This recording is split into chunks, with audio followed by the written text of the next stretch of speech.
Perusahaan perseorangan. Materi yang akan kami bahas adalah mengenai pengertian, ciri-ciri, contoh, cara pendirian, karakteristik, serta kelebihan dan kelemahan dari perusahaan perseorangan. Nah teman-teman, jadi perusahaan perseorangan adalah jenis badan usaha yang dimiliki oleh satu orang. Pemilik jenis usaha ini tidak hanya mengambil keuntungannya sendiri, tetapi juga bertanggung jawab penuh apabila mengalami kerugian. Perusahaan perseorangan ini juga memiliki sistem informasi manajemen yang bebas dan tidak ada intervensi ataupun campur tangan dari pihak lain secara langsung. Ini dia bagaimana ciri-ciri dari perusahaan perseorangan. Mari kita bahas satu-satu. Yang pertama adalah relatif mudah untuk didirikan, karena pada dasarnya perusahaan perseorangan ditentukan oleh satu orang saja, sehingga orang tersebutlah yang bertindak sebagai pemilik usaha, pemberi modal, serta pemimpin perusahaan. Yang kedua adalah modal yang relatif kecil. Ini dikarenakan usaha yang dibangun merupakan usaha kecil dan biaya operasionalnya tidak membutuhkan biaya yang besar. Namun, ini kembali lagi kepada seorang individu, usaha jenis apa dan seperti apa yang ingin ia bangun. Yang ketiga, imbal hasil yang diperoleh lebih kecil. Besar kecilnya usaha akan mempengaruhi pendapatan maupun imbal hasil yang akan diterima. Seperti yang diketahui, jika dalam membangun atau menjalankan perusahaan perseorangan menggunakan modal yang kecil, kemungkinan besar imbal hasil yang diperoleh juga akan lebih kecil.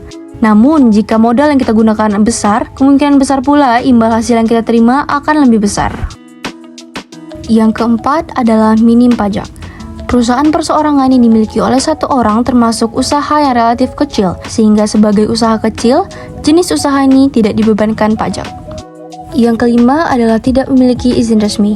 Dalam membangun jenis perusahaan ini, tidak membutuhkan izin sehingga tidak membutuhkan waktu untuk segera memulainya.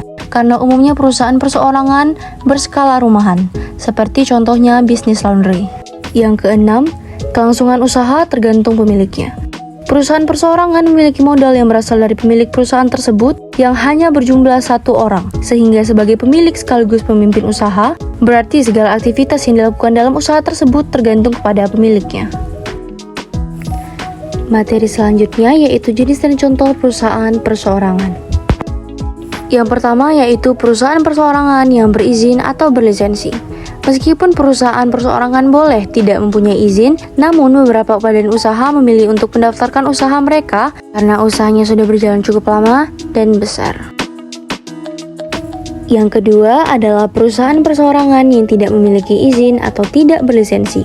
Jenis ini adalah yang paling umum dan paling banyak ditempuh oleh pemilik perusahaan perseorangan. Contohnya dapat kita lihat di kehidupan sehari-hari, khususnya pada bidang jasa seperti usaha potong rambut, semir sepatu, MUA, event organizer, hingga selebgram seperti influencer atau content creator juga termasuk dalam contoh usaha ini. Untuk membuat perusahaan perseorangan yang berlisensi, dibutuhkan beberapa syarat seperti KTP, nama calon perusahaan, tempat kedudukan perusahaan, membuat akte perusahaan ke notaris, mendapatkan surat keterangan domisili usaha, mengurus NPWP perusahaan, mendapatkan surat keputusan pendirian perusahaan, mengurus SIUP atau surat izin usaha perdagangan, dan terakhir adalah mengurus tanda daftar perusahaan. Adapun karakteristik dari perusahaan perseorangan adalah didirikan dan dimiliki oleh satu orang dengan atau tanpa akta pendiri yang dibuat di hadapan notaris.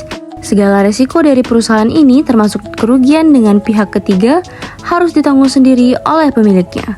Begitu juga dengan keuntungan dari perusahaan ini yang menjadi milik pribadi. Dan yang terakhir adalah harta kekayaan perusahaan ini tidak terpisah dengan harta pribadi pemiliknya.